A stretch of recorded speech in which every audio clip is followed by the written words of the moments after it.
Donc au début, pour démarrer, c'est le bouton qui est ici, c'est l'alimentation générale. Voilà, ça démarre. Et après, il y a les deux autres boutons ici à allumer. Voilà. Et ça, c'est pour le bac à cire, pour le chauffer. Pour le bac à cire, il faut vérifier que la petite pointe en acier ici, elle soit toujours au même niveau que la grille qui est ici. Avant de commencer, vérifiez que les raccords ici, là-bas et aussi celui-là, ils soient bien serrés, sinon ça va être la merde. Si vous avez besoin de clés ou de quoi que ce soit, tout est dans la caisse ici. Par exemple, pour démonter le tuyau là. Voilà, une fois que c'est chaud, je prends les hausses, je les mets sur le tapis ici. Voilà. Positionner ici, c'est important de bien gratter les hausses et de mettre la cire dans le bac blanc pour pas qu'elle se bloque après. Donc le dessus, ça doit être sans construction parasite. Là, j'allume la machine ici. Et sur la pédale ici, je commence à appuyer. Ça monte le cadre. Hop. Quand on a fini d'enlever les cadres, la hausse, on va la poser comme ça pour qu'en fait il y en ait plus qui se mettent sur chaque hausse, donc bien dans la hauteur, et elles vont glisser jusqu'en bas pour les récupérer. Et je viens pousser les cadres dans la machine. Voilà. Les cadres qui sont presque vides, là, qui n'ont pas d'opercule, en fait il ne faut pas les passer dans la machine, ils vont forcément se bloquer. Donc eux, on va les mettre directement comme ça sert à rien, sinon ils vont tomber. Seuls les cadres qui sont operculés comme ça, ils passent dans la machine. Ouais, donc quand vous faites ici, restez bien attentif au passage des cadres parce qu'ils restent souvent bloqués et des fois ils se font pas avaler. Donc après, ça vous fait prendre plus de temps à enlever les cadres de la machine. Si un cadre est bloqué, on a les boutons ici pour l'arrêter, pour éviter de casser la machine. On peut faire soit marche avant, soit marche arrière pour essayer de l'enlever. On a le même bouton qui est ici. Quand on désopercule, ça doit bien être allumé d'ailleurs pour pouvoir désoperculer plus vite. Jamais ces deux dans la machine, il y a toujours le bouton rouge ou le bouton rouge ici pour couper la machine. Et pareil, ici aussi, des fois, ça arrive que les cadres ils tombent dans le bac à cire. Quand les cadres ils passent à la première étape, au lieu de tomber sur la chaîne, des fois ils tombent ici. Là, il faut les retirer. Il faut les remettre sur la chaîne. Parce que comme le bac à cire il est chaud, ça risque de brûler les cadres. Et aussi, la cire qui est là, qui tombe, elle risque de rester bloquée par les cadres et tomber sur le côté du coup. Voilà, une fois que la machine elle est en route, ça va déposer les cadres sur la chaîne.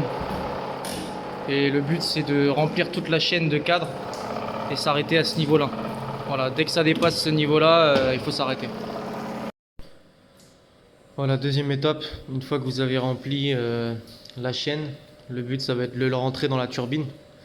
Donc la turbine elle a 4 endroits. On la déplace avec la pédale qui est là. J'appuie sur la pédale. Hop, je mets dans l'axe.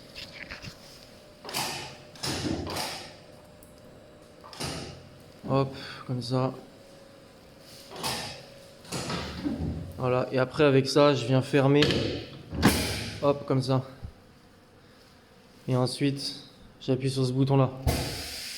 Ça va rapprocher. Ça, voilà. Mais ici, le bac là, quand on appuie sur le bouton, il ne se passe rien. C'est normal, c'est qu'on ne doit jamais couper la chaîne comme ça. Pour ça, il faut juste le pousser avec ses fesses pour qu'il se remette au fond. Donc une fois que ça s'est abaissé et que ça s'est rapproché, voilà, là il faut faire attention que les languettes elles se mettent bien, voilà, à l'extérieur. Une fois que ça c'est fait, on va pouvoir les rentrer dedans avec ça. Ça va en déplacer comme ça. Donc là le but ça va être de prendre avec ça, de baisser et d'amener les cadres, voilà. Là ça pousse. Et voilà, je les emmène là-bas et je remplis les 4 endroits de la turbine. Voilà, une fois que vous avez rempli tous les 4 endroits de la turbine, il faut la démarrer, donc il faut la fermer d'abord en appuyant ici sur le bouton rouge, en restant appuyé. Alors là, ça ferme.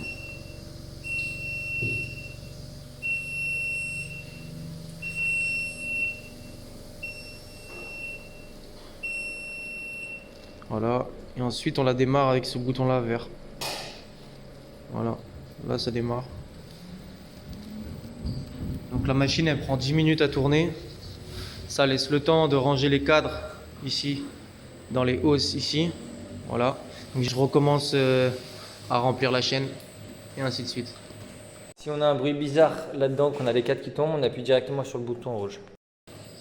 Avant de lancer la turbine aussi, il faut bien vérifier que le bac il n'est pas rempli. Parce que la turbine elle va lâcher pas mal de miel, donc faut pas que ça déborde. La pompe elle a deux modes, un mode automatique quand la cuve est pleine et un mode manuel qui s'allume en permanence. Il faut fonctionner en mode automatique. Pour vider le bac, on se met en mode manuel et on met sa main comme ça pour que ça aspire le miel avec la pompe.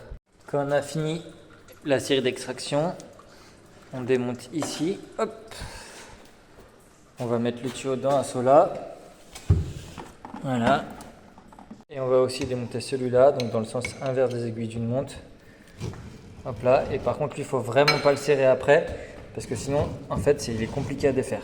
On a besoin de se laver les mains. On appuie ici pour allumer. On peut prendre du sopalin là, du savon là, et la poubelle elle est là. On laisse jamais tourner la pompe quand on est absent. Et quand on a fini, on coupe la chaîne. Et attention, pour couper la chaîne, il faut toujours que ça soit contre le mur. Ça veut dire qu'il faut appuyer sur ce bouton. Fin de la journée, mettre un petit coup d'eau sur le sol et un petit coup de raclette où on va tout pousser vers le fond. Comme ça. Comme ça, ça glisse pas pour le lendemain. Si on doit passer le Karcher sur la chaîne, on débranche les prises en 320. On passe pas le Karcher sur les blocs électriques et les moteurs. Vous allez remplir une des deux cuves. Donc si on veut remplir la cuve de droite, il faut mettre les deux manettes vers la droite. Si on veut remplir celle du bas à gauche, on les tourne vers le bas. Dans une journée, normalement, on remplit une cuve. Car Emaing, elle arrive à remplir 3 tonnes par jour. Si vous utilisez la petite cuve, du coup, vous devez vérifier régulièrement que ça ne déborde pas. Et du coup, il faut taper comme ça pour savoir le niveau. Et quand on remplit les fûts, on utilise ce petit gabarit, on va remplir jusqu'au niveau de la pièce métallique en bas là. C'est bon, bravo, vous avez fait tout le cirque d'extraction. Si vous êtes assez fort pour ouvrir la vanne là, vous pouvez remplir des fûts le lendemain une fois que ça a décanté et goûter le miel.